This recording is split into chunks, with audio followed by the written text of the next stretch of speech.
Good morning student. आशा करती हूँ आप सभी स्वस्थ होंगे, अच्छे होंगे। बेटा कोरोना के साथ साथ एक मुसीबत और आई हुई है, that is the heat waves, जो आपको आपके आसपास महसूस हो भी रही होंगी। बहुत ज्यादा गर्मी पड़ रही है, तो आप सभी से यही रिक्वेस्ट है कि उन गर्मी से भी अपने आप को बचाव करें। ये काफी ज्यादा हार्मफुल है हमारे लिए। ज्यादा से ज्यादा पानी पिए, ज्यादा से ज्यादा अपने घर के अंदर रहें, बाहर ना ही निकले तो अच्छा है। तो कोरोना से भी बचाव होगा और इस गर्मी से भी बचाव होगा। तो बेटा आज हम लोग बात करेंगे पैनक्रियास और अदर एंडोक्राइन ग्लैंड्स की। तो first of all will discuss about the pancreas. Pancreas जो होती है, it is example of heterocrine gland. कैसी ग्लैंड का एग्जांपल है बेटा? ये हेटेरोक्राइन ग्लैंड का एग्जांपल है। इसके अंदर क्या होता है बेटा कि जो भी पार्ट है वो दो तरीके से होते हैं, यानी कि इसको हमने दो पार्ट में डिवाइड किया गया है, एक्सोक्राइन और एंडोक्राइन। ठीक है, दो पार्ट्स में इसको डिवाइड कर दिया हमने, एक्सोक्राइन पार्ट और एंडोक्राइन पार्ट। इसका जो एक्सोक्राइन पार्ट होता है वो बहुत सी लोब्यूल्स का बना हुआ होता है और वो सिक्रीट करता है पैनक्रिएटिक जूस। ठीक है, अब आपको ये बात मैं पहले ही बता चुकी हूँ कि एक्सोक्राइन क्यों बोलते हैं, क्योंकि इस जूस को वाया डक्ट्स जो है वो सिक्रीट किया जाएगा, यानी कि डक्ट्स की हेल्प से इस जूस को है अपने डेस्टिनेशन तक पहुंचाया जाएगा। एंडोक्राइन जो पार्ट है वो आइसोलेट ऑफ लैगरहैंस से बना हुआ होता है, आइसोलेट ऑफ लैगरहैंस से बना हुआ होता है। इस पार्ट के द्वारा, इस पार्ट में दो तरीके की सेल मिलती हैं, अल्फा सेल और beta cells. Alpha cell secretes the glucagon और beta cell secrete the insulin. ठीक है, ये दोनों ही हार्मोन सिक्रीट किए जाते हैं endocrine part of pancreatic gland के द्वारा।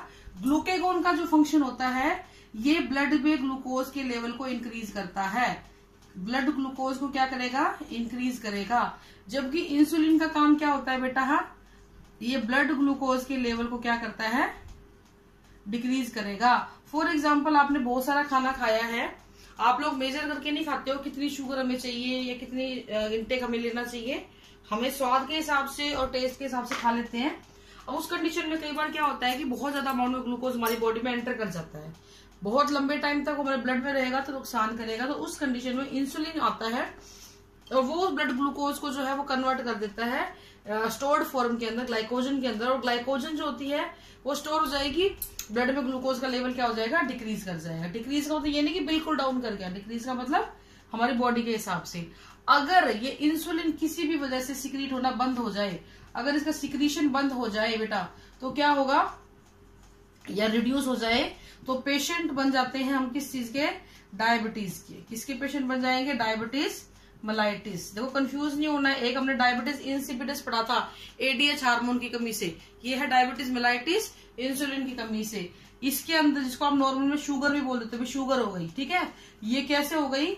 ये हार्मोन कम बना तो ग्लूकोज का ब्लड में डिक्रीज कम हुई, ब्लड में ग्लूकोज डिक्रीज कम हुई, तो इसका मतलब लंबे टाइम तक ब्लड में ग्लूकोज रहने लग गई। और लंबे टाइम तक जो ग्लूकोज ब्लड में रहेगी बेटा, तो धीरे धीरे वो फिल्टर आउट होगा आपकी यूरिन के साथ भी। तो यूरिन के साथ जब ग्लूकोज पास होनी शुरू हो जाए, तो इसका मतलब समझ लो कि जो आपकी बॉडी है उसमें डायबिटीज की शुरुआत हो चुकी है। इसके अलावा एक्सेसिव थ्रस्ट, बहुत ज्यादा प्यास लगना, ठीक है, और बहुत ज्यादा यूरिनेशन, बहुत फ्रीक्वेंट यूरिनेशन, हाथों पैरों में दर्द, ठीक है, हाथों पैरों में बॉडी में पेन होगा, तो ये कुछ सिम्टम्स होते हैं शुगर के कि हाँ इंसान को शुगर हो सकती है। अगर आपको जरूर से ज्यादा यूटीआई, यूरिनरी ट्रैक्ट इन्फेक्शन हो जाता है कई लोगों को, तो ये सारे सिम्टम किस चीज के हो सकते हैं? शुगर के हो सकते हैं। ये दोनों एक दूसरे के अपोजिट काम करते हैं। ये कब काम करेगा? जैसे आप लोग लंबे टाइम तक भूखे हो, सुबह खाना खाया, उसके बाद आपने शाम तक खाना नहीं खाया, तो बीच के टाइम के दौरान आपको भूख लगेगी, तो उस टाइम पे आपको, और आप काम भी करोगे, तो एनर्जी कौन देगा बेटा? ये ग्लूकागोन क्या करेगा? उस स्टोर्ड ग्लाइकोजन को कन्वर्ट कर देगा किसमें? ग्लूकोज में। और उस ग्लूकोज से फिर हम लोग क्या ले लेंगे बेटा? एनर्जी ऑब्टेन कर लेंगे। तो इस तरीके से दोनों एक दूसरे के अपोजिट काम करते हैं। तो ये ध्यान रखना है, इंसुलिन, ग्लूकागोन और पैनक्रियाटिक जूस, ये एक्सोक्राइन पार्ट है, इसकी जरूरत इतनी ज्यादा नहीं है। मेन यही है आपका, बिकॉज ये आपका एंडोक्राइन ग्लैंड का ही चैप्टर है। ठीक है, नेक्स्ट हम बात करेंगे बेटा, ये आपके पैनक्रियाटिक ग्लैंड कंप्लीट हो गई है। अगर हम इसकी लोकेशन की बात करते हैं, तो बेटा ये लोकेशन मिलती है आपके स्टमक के नीचे होता है, below the stomach. Leaf like structure होती है। डायग्राम में आप कभी भी जब डाइजेस्टिव सिस्टम का डायग्राम हो तो इस तरीके से दिखेगा आपको। और जो आपके स्मॉल इंटेस्टाइन का ड्यूडेनम पार्ट है ना,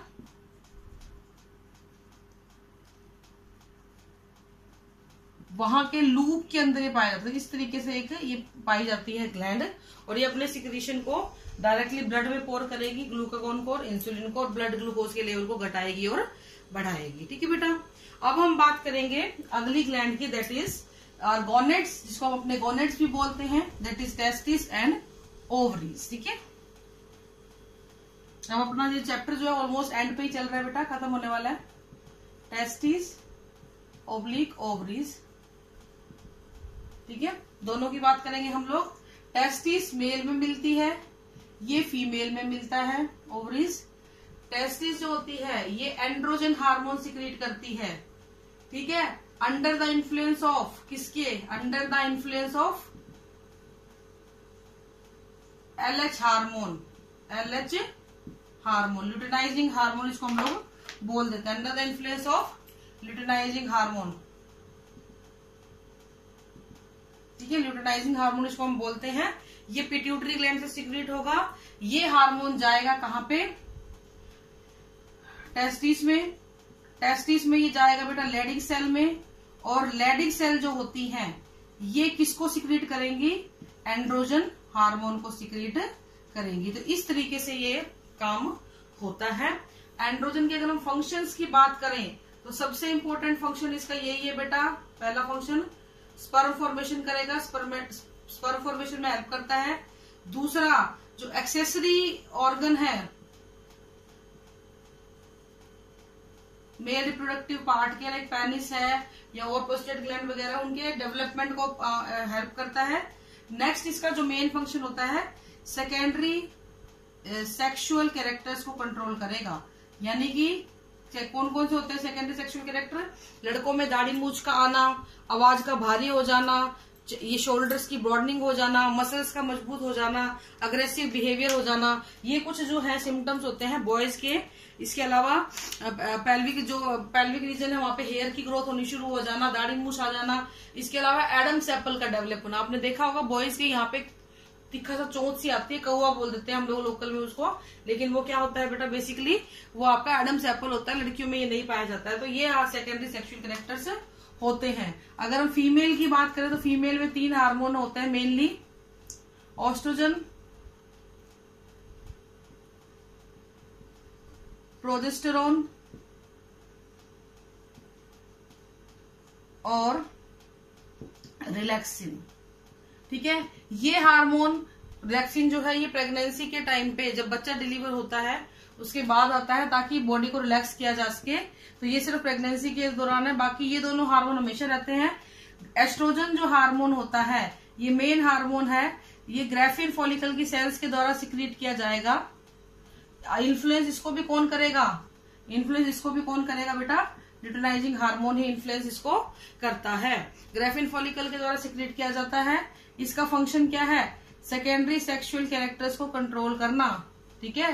फीमेल के अंदर सेकेंडरी सेक्सुअल कैरेक्टर्स को कंट्रोल करना, अवम प्रोडक्शन को इंड्यूस करना।